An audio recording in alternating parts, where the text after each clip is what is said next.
Assalamualaikum warahmatullahi wabarakatuh.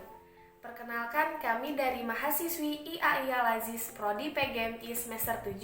Saya Suci Nurul Insanipala dengan rekan saya Nur Amelia Rahmatunisa. Di sini kami akan mendiskusikan tentang Ta'lim Muta'alim dengan dosen pengampu Muhammad Hashim Fanirin, SPDI MAPD, dengan materi yang berjudul Permulaan Belajar, Ukuran Belajar, dan Tata Tertibnya. Selamat menyaksikan. Mel, menurut kamu nih, hari yang paling baik untuk belajar itu di hari apa sih, Mel?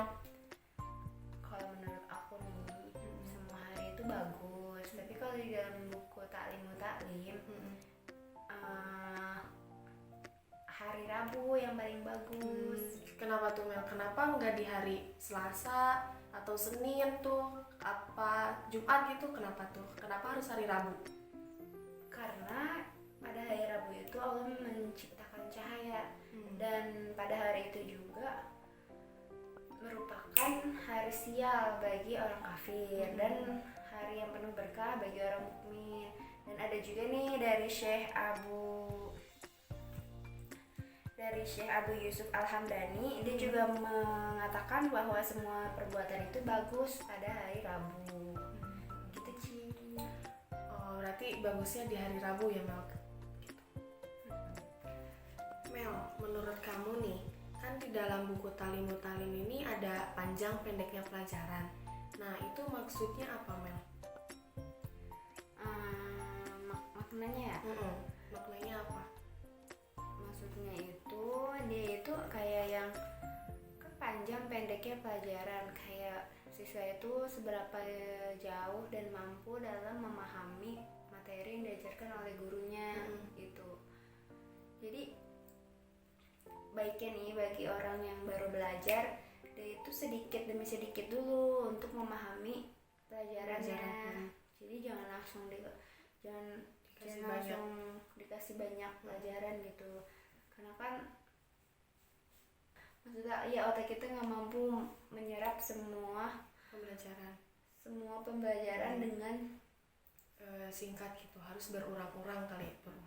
Harus berulang-ulang. Harus diulang lagi gitu ya, biar si siswanya itu paham akan materinya gitu, sedikit demi sedikit, bukan gitu? Iya betul. Di dalam buku ini ada yang namanya tingkat pelajaran yang didahulukan nih. Nah, kalau menurut kamu pribadi, Ci, kalau misalnya mau mengerjakan sesuatu itu, kamu lebih milih mengerjakan sesuatu yang sulit dulu atau yang mudah dulu? Karena kan ada sebagian orang yang dia itu mendingan mengerjakan sesuatu yang sulit dulu gitu. Jadi yang gampang itu atau yang mudah itu belakangan gitu. Nah, kalau kamu pribadi gimana? Menurut aku nih, Mel, dalam buku Ta'lim Muta'alim juga sebaiknya kita mempelajarinya yang mudah-mudah dulu, jangan langsung yang sulit. Seperti kayak misalkan nih contoh, kita masuk SD, SMP, SMA, sama jenjang perkuliahan. Nah kan itu ada tingkatannya loh, Mel. Dari mudah dulu, SD dulu, SMP dulu, SMA, baru tingkat yang tinggi, perguruan tinggi. Nah gitu menurut aku dari buku Ta'lim Muta'alim yang aku pelajari gitu. Ada yang mudah, kenapa harus dipersulit gitu loh, Mel? Itu menurut aku sih seperti itu. Kecil. Aku juga setuju sama pendapat kamu. Itu kan emang kayak kebanyakan orang aja yang dia tuh lebih suka mengerjakan hal-hal yang sulit dulu gitu dibandingkan yang mudah. Tapi kan lebih banyak lagi orang yang mengerjakan sesuatu yang mudah dulu gitu. Iya betul sih. Lagian kalau misalnya ada yang mudah, ngapain juga kita ngerjain yang sulit? Kan kebanyakan zaman sekarang ini nyarinya yang instan. Ya, betul banget. Iya kan? Nah kalau misalkan ini Mel, kalau misalkan belajar kita tuh harus nyatet nggak sih? Perlu catatan apa enggak menurut kamu nih? Maksud kamu tuh penting atau enggak? Penting atau enggak catatan itu loh? Kalau misalnya dilihat dari segi apa dulu nih? Kalau misalnya dari segi kita jadi seorang siswa nih, itu catatan itu penting banget dong. Bener-bener. Karena kan di sekolah kita nggak mampu buat nyerap semua materi yang diajarin Pasti lupa ya. sama guru kita dalam satu kali denger gitu. Pasti ada aja cuman masuk kanan, masuk kuping kanan, keluar kuping kiri, udah kayak angin lewat aja gitu. Jadi catatan itu juga salah satu faktor terpenting sih buat buat dipelajarin lagi di rumah, buat diulang kembali. Benar-benar setuju. Terus ya intinya mah penting lah pasti, dan itu juga pastinya bakal bermanfaat banget, apalagi kalau misalnya nanti kita udah lulus nih, terus kita buka-buka lagi catatan kita, itu kan udah jadi kayak kenangan banget kayak sih. Bukan kayak kopi kenang. Benar-benar. Iya kan, bener kan. Jadi kalau menurut aku pribadi, malah kayaknya dari kebanyakan orang juga catatan itu udah pasti penting banget sih. Oke, benar. Nih, menurut kamu usaha nih, strategi kamu dalam memahami pembelajaran itu gimana, Mel? Kan ada orang yang beda-beda nih, ada yang cuman mengulang doang, terus ada yang di-review sama orang tuanya. Nah, menurut kamu tuh strategi kamu memahami pembelajaran itu gimana? Ya gimana ya, mungkin lebih kayak ke dihaluin gitu loh, maksudnya kayak diangan-anganin, tapi juga diiringin sama tindakan nyata gitu. Jadi kan kita nggak mungkin ya kalau misalnya kita punya cita-cita gitu, misalnya kita pengen nih cita-cita kita jadi pengusaha, pengen jadi dokter juga, pengen jadi guru, tapi kita cuman mimpi aja gitu, tapi nggak punya tindakan nyata gitu, nggak ngelakuin belajar, pokoknya malas-malasan lah, itu mana mungkin terjadi. Betul. Gitu ya kan. Iya. Dan ada juga nih yang bilang kalau misalnya hafal dua huruf itu lebih baik dibandingkan dia menghafal gitu. Ngerti nggak maksudnya? Ngerti. Tapi ada juga yang bilang tapi ada juga yang bilang kalau misalnya memahami itu lebih baik banget dibandingkan menghafal. Ngerti nggak sih makna dari itu tuh? Coba nih jelasin dari yang tadi kamu jelasin, Mel. Aku kayak lagi bingung nih, maksud dari itu gimana? Menghafal dua huruf itu. Nih, kalau misalnya kita kan cuma sekedar hafal dua huruf, tapi kita nggak paham gitu. Sama aja bohong ya? Sama aja bohong nggak sih? Benar-benar. Kayak yang kita tahu nih rumus IPA, kita tahu nih rumus kehidupan, tapi kita tidak memahami itu gitu. Kan ya benar, sama aja bohong, kita tidak memahaminya gitu kan. Cuman sekadar hafal cuman gitu. Angin lewat aja gitu ya. Mel, aku mau nanya nih, Mel, kalau misalkan kamu melakukan sesuatu terus mengakhiri sesuatu, kamu suka berdoa nggak sih, Mel? Nah, menurut kamu doa itu penting nggak sih di kehidupan kita gitu? Penting banget dong. Doa itu kan artinya ucapan yang baik ya. Maksudnya maksudnya ucapan artinya sama dengan doa. Ucapan sama dengan doa gitu. Nah, kalau misalnya kita mengucapkan sesuatu yang baik, itu kan pasti ujung-ujungnya bakal sesuatu yang baik juga bakal kembali ke kita kan. Sedangkan kalau misalnya kita mau mengucapkan sesuatu yang buruk atau mengucapkan sesuatu yang buruk, itu pasti sama aja kita mendoakan yang buruk untuk diri kita juga gitu. Apalagi kalau misalnya kita ngata-ngatain orang nih, kayak ngata-ngatain orang yang buruk, itu kan otomatis sebenarnya kayak kita ngatain diri kita sendiri gitu. Nah, jadi kalau menurut aku tuh doa itu penting sih, apalagi kalau misalnya setiap mau ngelakuin sesuatu pasti penting banget berdoa, karena kan segala sesuatunya itu pasti selalu diawali dengan doa gitu. Kayak misalnya mau belajar, mau makan, mau beraktivitas, mau tidur aja berdoa gitu. Benar-benar. Jadi kan penting banget, soalnya kan doa juga suatu bentuk permintaan atau permohonan kita kepada Allah kan. Jadi pasti nggak mungkin lah Allah tidak mengabulkan doa setiap hambanya kan. Apalagi kalau misalnya tuh hambanya tuh benar-benar yang doanya yang benar-benar tulus gitu. Kayaknya nggak mungkin banget sih nggak dikabulin. Pasti dikabulin, walaupun mungkin nggak saat itu juga dikabulin gitu. Benar-benar. Pasti Allah tuh tahu kalau misalnya kita minta sesuatu tapi nggak dikabulin, pasti kalau orang yang positive thinking nih, dia bakal mikir oh mungkin Allah mau memberikan yang terbaik buat kita gitu. Tapi kalau misalnya kita mikirnya parah banget nih Allah nggak ngabulin doa aku gitu, doa doa aku gitu. gitu. Itu tuh kayak kita tuh pesimis gitu. Gitu. Jadi doa tuh penting ya dalam kehidupan sehari-hari kita. Ya kan ada kan beberapa juga yang mengatakan kalau misalnya usaha tanpa doa, kalau misalnya kita punya cita-cita nih, punya cita-cita, kita belajar serius tapi kita nggak doa gitu, itu kan sama aja kayak yang sombong kan. Kalau misalnya kita juga punya, kita belajar kita cuma doa doang, doa, tapi kita tahu cita-cita kita tuh pengen misalnya jadi pengusaha atau pengen jadi dokter, guru, tapi kita nggak berusaha, itu mah sama aja bohong gitu. Pokoknya segala sesuatunya itu tuh harus ada keseimbangan gitu. Jadi doa dan usaha harus seimbang. nomor satu. Benar tuh nih Mel, kan kalau misalkan kita sekolah nih kan pasti kita dapat materi baru nih, pembelajaran baru dari guru. Nah, kamu sering diskusi nggak nih sama teman-teman gitu? Apa sih materi yang tadi udah dipelajari? Terus mungkin kamu pernah musyawarah sama teman-teman memecahkan masalah materinya gitu, pernah nggak Mel?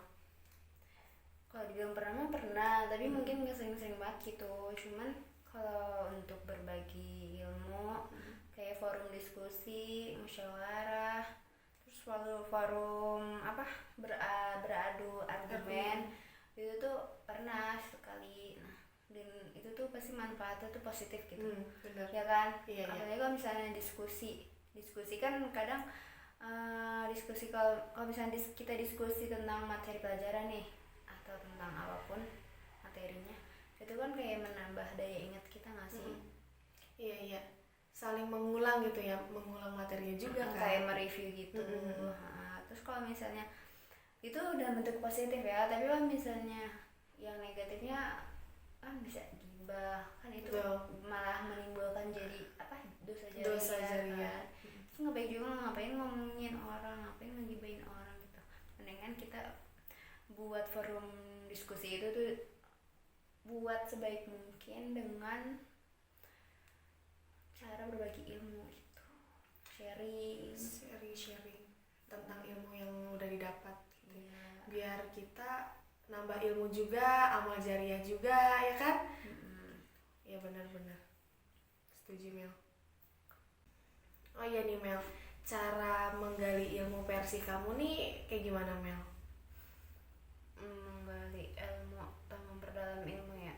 Kalau misalnya menurut Talim nih di dalam buku ini juga dia bilang kalau misalnya kita tuh harus membiasakan diri buat mengangan-angan dan memikirkan gitu.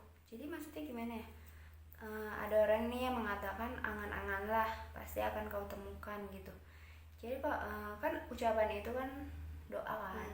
Jadi yang tadi sebelumnya dibilang juga kalau misalnya kita punya cita-cita entah mau jadi dokter, polisi, guru dan lain-lain, itu tuh yaudah ucapin aja aku mau jadi guru gitu, aku mau jadi dokter, aku mau jadi polisi gitu. Tapi juga harus dibarengi dengan usaha. Ya, harus dibarengin dengan usaha dan doa. Ya, itu doa jangan lupa gitu. Karena kan usaha sama doa itu harus seimbang. Iya, gitu. Terus apa ya?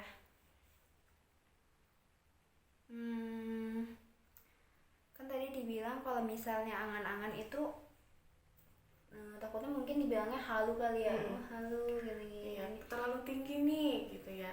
Ada tuh orang yang bilang ini kamu jangan terlalu tinggi gitu mimpinya. Padahal mah ya kan kita mah mimpi, ya udah mimpi terus dibarengi dengan usaha pasti akan tercapai kan si cita-cita itu. Ya gitu. Kita tuh nggak perlu takut sama mimpi yang besar gitu. Karena Allah itu maha besar. Allah itu selalu kita tuh selalu gak nyangka gitu, maksudnya pasti selalu ada keajaiban dalam hidup kita gitu, kalau kita mau berusaha dan berdoa gitu. Betul gitu. Jadi kalau misalnya di sini nih dibilang kalau misalnya ucapan itu maksudnya ucapan angan-angan ini merupakan dasar yang amat penting gitu. Jadi udah omongin aja lu kamu mau jadi apa, aku mau jadi dokter, aku mau jadi guru, udah omongin aja angan-angan, buat itu jadi motivasi diri untuk lebih baik ke depannya gitu kan, afirmasi diri gitu loh. Karena ucapan yang baik itu pasti nanti ngalir di tubuh kita juga gitu, energi positif. Energi positifnya tuh pasti bakalan diserap sama tubuh, jadi baiklah ke dalam diri kita juga. Iya gitu. Menurut kamu nih Mel, pandangan kamu tentang pembiayaan untuk pembelajaran itu seperti apa Mel? Kalau di dalam kitab Ta'limul Ta'lim nih diceritakan ada seseorang yang bilang, Tuhan, dengan apa kamu mendapatkan ilmu? Terus Tuhan itu menjawab, dengan ayahku yang kaya. Tahu kan maksudnya ayahnya kaya gitu. Jadi kan dia punya harta kan. Nah dengan kekayaannya itu dia berbakti kepada ahli ilmu dan ahli keutamaan. Nah perbuatan yang dia lakukan ini kan berarti dia mensyukuri nikmat yang Allah berikan. Iya, mensyukuri nikmat akal dan ilmu. Nah hal ini menyebabkan bertambahnya ilmu. Namun ada juga orang yang dari golongan lain, dia mengatakan hanya saja aku dapatkan ilmu dengan bersyukur dan hamdalah. Jadi tiap-tiap berhasil dia mendapatkan ilmu, dia selalu mengucapkan hamdalah dan selalu bersyukur gitu atas apa yang telah dia dapat gitu. Jadi ilmunya itu bertambah gitu, dan ilmunya itu bertambah karena rasa syukurnya gitu. Jadi kalau menurut aku nih dua-duanya baik dengan harta ataupun tidak, itu tergantung bagaimana cara kita menyingkapi suatu pembelajaran. Iya, suatu pembelajaran atau ilmu yang kita dapat gitu. Jadi kalau misalnya ada orang yang kayak udah orang kaya tapi malas-malasan, harusnya dia tuh lebih melihat yang di bawah gitu, betapa susahnya mencari uang tapi dia pengen banget punya ilmu, tapi dia tuh pengen banget belajar, pengen banget ngejar cita-citanya, pengen banget ngebahagiain ortunya, ya kan? Iya benar tuh gitu. Ci, aku mau nanya, gimana sih cara kamu bersyukur gitu? Sikap kamu bersyukur, ya cara kamu bersyukur tuh gimana? Bersyukur menurut aku nih kayak ini memang menyatakan syukurnya itu dengan hati, dengan ikhlas, dengan lisan pun harus bersyukur gitu. Nah ada juga nih menurut Rasulullah nih bersabda Mel, barang siapa mengetahui dirinya sendiri maka dia mengetahui Tuhannya, yang artinya itu siapa tahu kelemahan dirinya maka akan tahu kebesaran kekuasaan Allah. Karena orang itu jangan berpegang pada dirinya dan akal sendiri, tapi haruslah bertawakal kepada Allah, dan kepadanya pula ia mencari kebenaran. Barang siapa bertawakal kepada Allah maka akan dicukupi dan dibimbing ke jalan yang lurus. Nah kayak gitu Mel, menurut aku syukur itu. Yes, aku juga setuju sama kamu Ci. Kalau misalnya kita nggak mampu bersyukur dengan cara sujud syukur, kita bisa mengucapkan hamdalah dengan lisan gitu sih. Kebanyakan orang gengsi sih kalau misalnya harus sujud syukur, apalagi yang dapat sesuatu yang benar-benar bikin hati itu kayak yang udah kayak bersyukur banget, terus sujud syukur gitu kan. Banyak juga yang gengsi gitu. Tapi kita punya mulut gitu, bisa lah ngomong alhamdulillah gitu. Itu sih kalau menurut aku juga, jadi aku setuju juga sih. Mel, menurut kamu nih tanggapannya tentang pengorbanan harta demi ilmu nih Mel, tanggapannya seperti apa? Pengorbanan harta demi ilmu, nggak pengorbanan diri demi cinta. Aduh cinta-cintaan. Jangan. pengorbanan harta demi ilmu, bukan pengorbanan harta demi cinta. Jangan-jangan. Gimana tuh Mel, tanggapannya Mel? Ya kalau di buku Talim nih dia bilang kalau misalnya orang kaya itu jangan kikir. Jadi kalau misalnya kita punya harta yang melimpah nih, harta yang banyak, itu tuh kita harus apa ya, harus minta pertolongan ke Allah gitu, buat dijauhin dari sifat kikir. Karena tuh kalau misalnya kita udah kikir tuh gimana, udah keras gitu hatinya, sifat bakhilnya tuh ya Allah, nauzubillah, itu tuh udah jadi penyakit gitu. Jadi kalau misalnya kita ngorbanin harta demi ilmu itu ya bagus, boleh ya. Bagus, tapi sewajarnya aja gitu. Karena kan masih banyak yang harus kita korbankan gitu selain ilmu. Tapi kalau misalnya kita mau tamak juga nggak apa-apa, tamak terhadap ilmu. Tapi kalau tamak terhadap apa namanya selain ilmu baru nggak boleh gitu. Serakah namanya gitu. Jadi pakai harta kita tuh secukupnya, sama pakai harta kita dengan hal-hal yang positif gitu, biar harta kita juga jadi berkah gitu. Kayak berbagi juga nggak sih, kalau misalkan kita punya harta tuh harus berbagi gitu. Ya kan pasti sih itu mah, karena kan kalau misalnya kita punya harta juga dari orang-orang, ngerti nggak sih? Ya kita punya titipan juga kan dari Allah gitu. Jadi jangan kayak sombong, kikir, nggak boleh kan. Oh iya nih Mel, menurut kamu nih pelaksanaan pembelajaran keterampilan itu kayak gimana Mel? Kalau di dalam buku Taklim nih Ci, Nabi Shallallahu Alaihi Wasallam bersabda, karena khawatir melarat, semua manusia telah jadi melarat.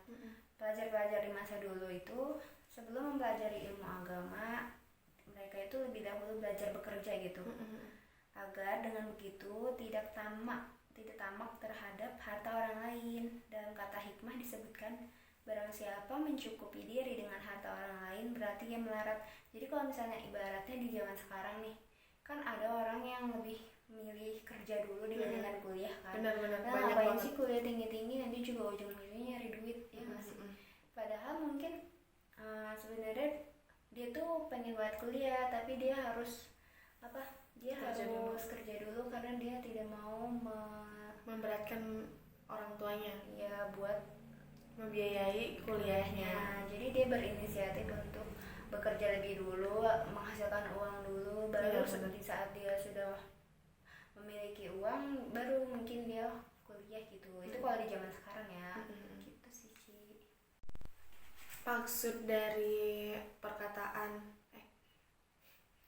dari kata lillahi ta'ala menurut kamu gimana Mel? Lillahi ta'ala itu tuh kayak kita tuh lillahi ta'ala gitu, kayak untuk Allah gitu. Jadi gimana ya, kita kan diciptakan buat nyembah ke Allah lagi kan. Jadi kalau di buku ini, buku Talim itu tuh bilang kalau misalnya tumpuan harapan sang pelajar hanyalah kepada Allah, takut pun hanya kepadanya. Nah, contohnya nih kita bilang kalau misalnya kita tuh takut sama makhluk halus misalnya kayak gitu, padahal yang harus lebih ditakuti itu harusnya Allah kan. Benar. Karena makhluk halus itu kan juga ciptaan Allah gitu. Jadi kita tuh harusnya lebih takutnya ya kepada Allah gitu, bukan ke makhluk yang selain gitulah gitu. Nih kalau di sini dibilang kalau misalnya dia takut kepada makhluk, namun dia juga taat kepada Allah. Nah di situ dia tuh tidak bisa dianggap telah takut kepada selain Allah gitu, ngerti nggak? Gimana tuh? Ya misalnya kita sebenarnya rada takut sama makhluk halus, tapi kita takut kepada Allah gitu loh. Nah di sisi lain berarti itu tuh sama aja kita tidak bisa dianggap telah takut kepada selain Allah. Kan intinya kita tetap takut sama Allah gitu. Paham. Nih Ci, menurut Kalau kamu nih gimana sih cara mengukur kemampuan kiri? Kalau misalkan aku nih mengukur kemampuan diri sendiri ya tadi dengan kayak pengulangan, mereview, terus belajar lagi, diskusi sama teman, berargumentasi dengan teman, terus tanya jawab sama guru mungkin, terus ya kayak gitulah untuk melihat kemampuan diri Sebenarnya sendiri. selalu ada pengulangan atau review aja ya. Setiap materi Iya, yang bener. kamu dapetin gitu. Oh, oke. Nih Mel, aku pengen tahu nih cara metode menghafal versi kamu tuh kayak gimana Mel? Metode menghafal pasti diulang-ulang sih. Kayak kita menghafal Quran aja gitu, pasti kan nggak mungkin sekali kan, pasti berkali-kali pengulangan gitu. Bener. Gitu. Nah kalau di kitab talim nih dia bilang cara yang efisien dan efektif untuk menghafalkan pelajaran itu pelajaran hari kemarin diulang 5 kali, hari lusanya 4 kali, hari kemarin lusa 3 kali, hari sebelum itu 2 kali, dan hari sebelumnya lagi 1 kali. Itu sih yang paling efisiennya gitu. Iya. Gimana kalau menurut kamu, setuju nggak? Iya setuju, pengulangan pokoknya mah metode menghafal yaitu pengulangan, bener-bener mengulang yang tadi kata talim juga kan dijelaskan, diulang 5 kali, lusanya 4 kali, terus kemarinnya lagi 3 kali, ya kayak gitulah. Ya pasti setuju lah. Walaupun gak sesuai talim juga, mungkin banyak orang di luar sana yang mungkin kalau misalnya dia mau hafalan nih, dia mungkin hafalannya, maksudnya pengulangannya lebih dari 5 kali gitu. Bahkan mungkin ada yang lebih dari 10 kali gitu. Sampai dia benar-benar hafal gitu ya. Iya. Metode belajarnya Amel nih kayak gimana Mel? Metode belajar kalau versi aku sih pasti selalu melakukan pengulangan gitu, sama yang ada di buku kita talim juga selalu mereview atau selalu melakukan pengulangan gitu. Karena kalau misalnya kita udah selalu mengulang, itu kan otomatis pelajaran yang kita hafal itu bakalan ada di luar kepala nggak sih? Di luar kepala. Ya kan. Nah terus kalau misalnya udah di luar kepala nih, ya jangan sombong juga gitu mas. Nah Mel, aku nih suka bingung sama panik kalau misalkan ketika kita udah hafalan nih, udah hafal, bener-bener hafal materi, terus kita dites nih sama guru kita. Nah aku tuh suka tiba-tiba panik, bingung gitu.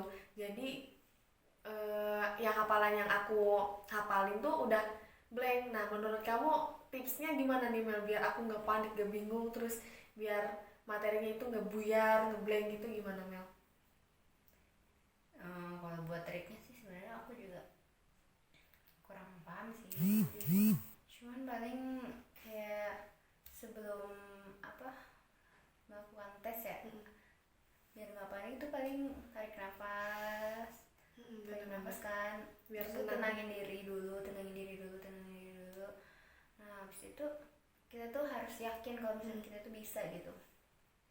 Jadi buang jauh-jauh tuh rasa panik dan bingungnya gitu.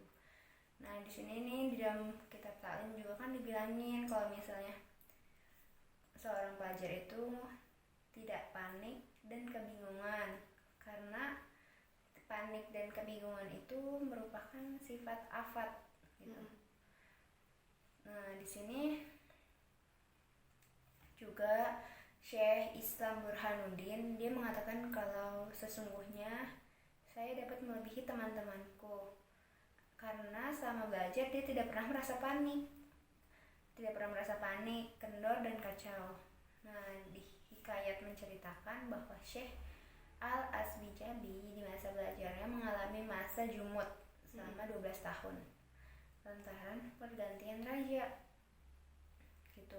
Jadi kalau misalnya di sini aja, mungkin tipsnya nih dari Syekh Islam Burhanuddin, dia tidak pernah panik dan bingung gitu, karena karena mungkin di dalam dirinya dia selalu menanamkan sifat yakin dan optimis gitu.